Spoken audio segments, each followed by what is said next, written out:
Welcome to the ACEVEDO store. Today is another mail lot video, and I have two packages.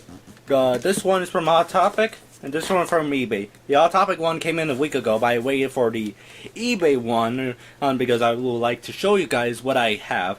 Now let's stop procrastinating and let's go to the smallest and biggest and see what's in here. First is the eBay package. This is not an Amazon package, as I was confused when this came in the mail. It was right in my doorstep. I was like, an Amazon package.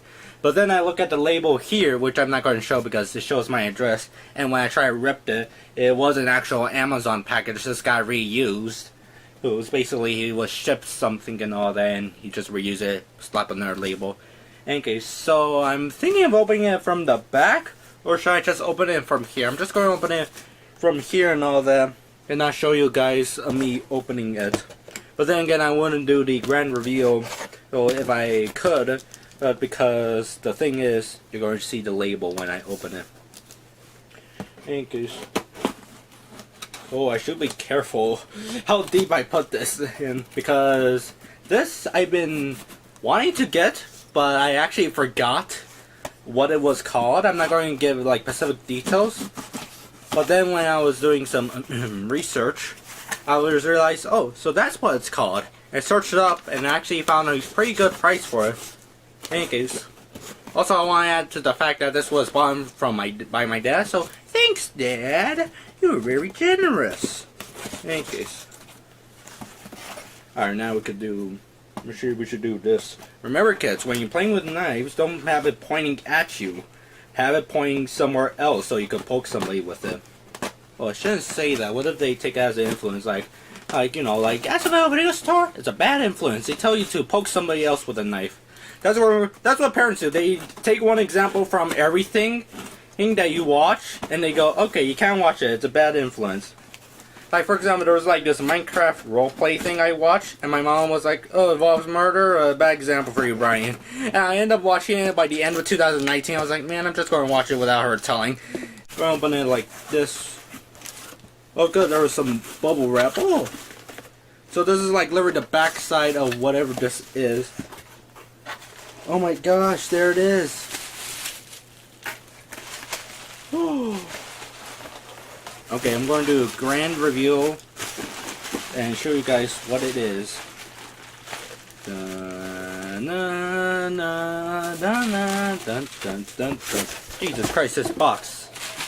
Okay, now this, as you can see through this bubble wrap, is Japanese favorite monster, or the book by Steve Rifle.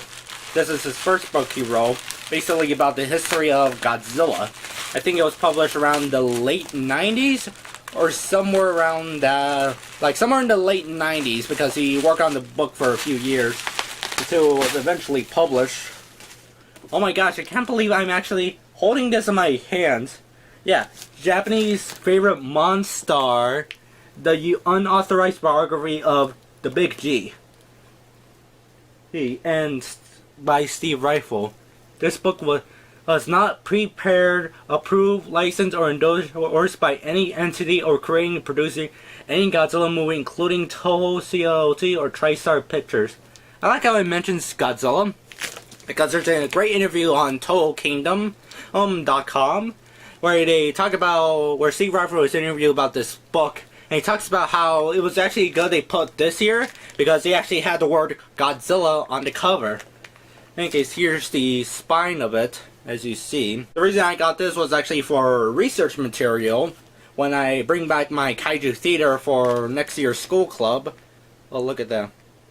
The lady doesn't seem to like it. Like, look, if I put it like this, it gets a bit darker. In any case.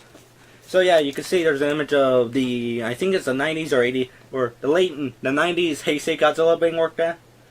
In-depth analysis of all 22 movies at the time, behind the scenes production details of the monsters and the Americanization of the Godzilla movies, the quirky English dubbing, and other facts of Godzilla lore, and interviews, profiles of Godzilla creators, monster actors, rare details on unmade films that was pivoted Godzilla against Frankenstein, a Ghost Godzilla, and monsters names like Bagon, Red Moon, and Griffin, plus the full story of Steve Milner's never-filmed Godzilla movie in 3D. According to some review I read on Toho Kingdom, one of the few criticisms of this book is that the lack of photos. But to be honest, the photos it does have is pretty good, from what I could see.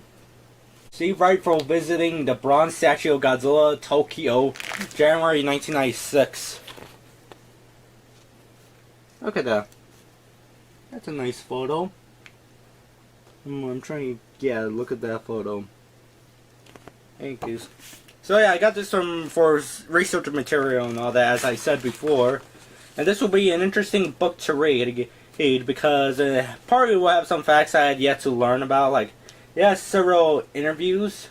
It was from what I heard of, like, the people, mainly some of the people who done the US versions of the films. But I wonder what part of the interviews they are. In any case. Can't keep a bad monster down. Oh, interesting. And it mentions the Gigantus, the fire monster, gives it 2 stars out of 5. Wonder what it says. Let's see. No, it doesn't give like a review. Just like it goes 2 stars. Academy ratio 82 minutes and the US version 78 minutes. June 2nd of 1959 by Warner Bros. Okay, the June 2nd release I think is wrong. Because from my research of what I looked through, according to IMDb, it was actually released during May of 1959. It wasn't June 2nd of 1959. Of course, it was released by Warner Brothers, but also the interesting thing is that the film was also a double feature with teenagers from outer space. And the funniest thing is that when we had our last meeting before the school year ended of the Kaiju Theater, and in the meeting, we actually had a trivia contest to win a lobby card, of course, and also the Ultraman Blu-ray, and I'm trying to remember the third one. Oh yeah, 2-liter bottle of Dr. Pepper. I brought up this film, like, what was the second film in the double feature? Nobody knew what it was. Well, I was like, okay, the title is From Outer Space, and everybody was like, Monsters from Outer Space? Creatures from outer space? Aliens from outer space? So then I gave this vague, like, okay, what is the main population of the school? And my teacher was like, teenagers. I was like, correct. Teenagers from outer space. And everybody was like this, what? There's a movie called Teenagers from Outer Space? Yeah. And for some reason, it's pretty normal for me to hear movie titles like that. I think I'm just, like, too absorbed into cinema that the movie Teenagers from Outer Space sounds like normal. In any case. Oh, Mr. Shining Cedar in Gamera. As you see. Never knew that photo was a thing. Comic.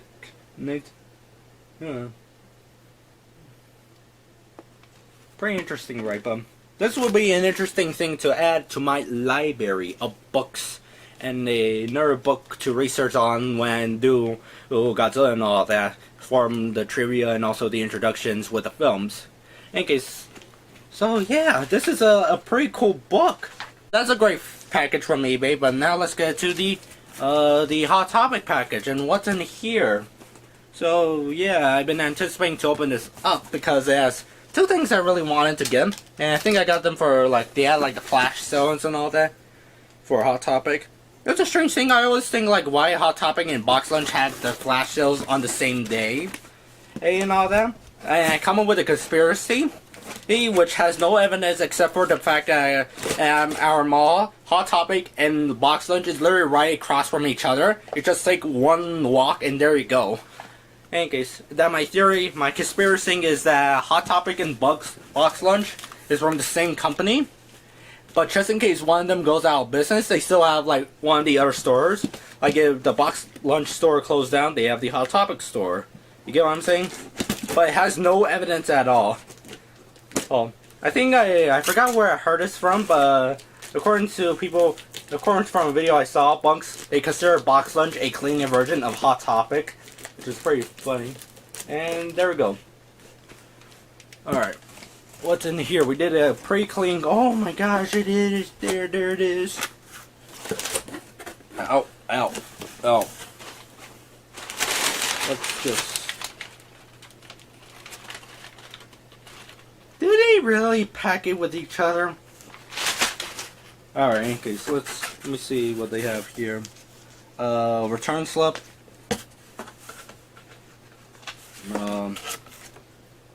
A gift, like $50 off thing. Oh, now it's like the music bands, Green Day, some lips, more return labels, and there it is. Alright, here it is, the My Hero Academia button-up shirt. Yes, I actually finally got one of these because I really want to get a button-up shirt so I could actually make like a funny Hunter S. Thompson cosplay, but a whole bunch of My Hero Academia merchandise. I just like the My Hero Academia version of Ralph Duke. I will put him. Anyways, but they only had like in women's.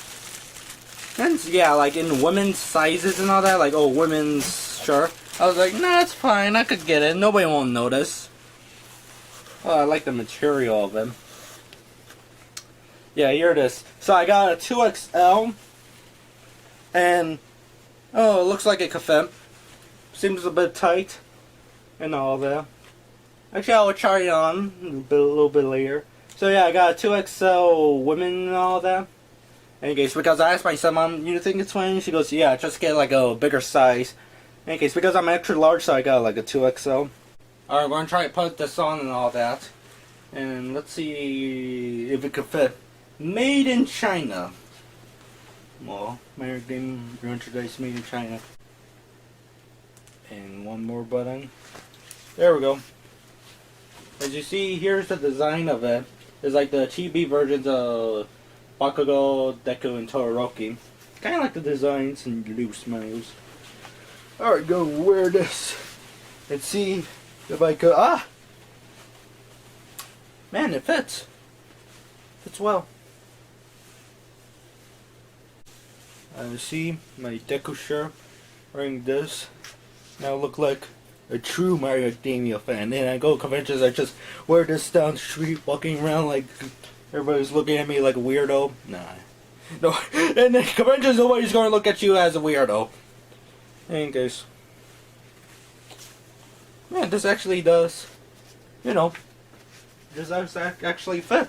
I don't even have to button it in order to know that. That's fine. I'm going to a pool tomorrow. Should I wear this? I should definitely wear this. Imagine if I did like one of those like YouTube things, like go smash that like button in order if you want me to wear this at the pool. So yeah, this will be interesting to wear. Here is another cool thing I got on the Hot Topic. Let's review it. The Demon Slayer glass cup. Yes, a Demon Slayer glass cup for a 16-ounce glass. To put it correctly. So yeah, the reason I got this is because I need something to drink out of my water and Mountain Dew. So this will be the perfect thing to put my Mountain Dew in. Anyways. So yeah, I could have gotten a My Hero Academia glass cup, but then again I have like a 4-glass set up there on my shelf that for some reason I don't open. Anyways, I think I could like open this. No, I can't.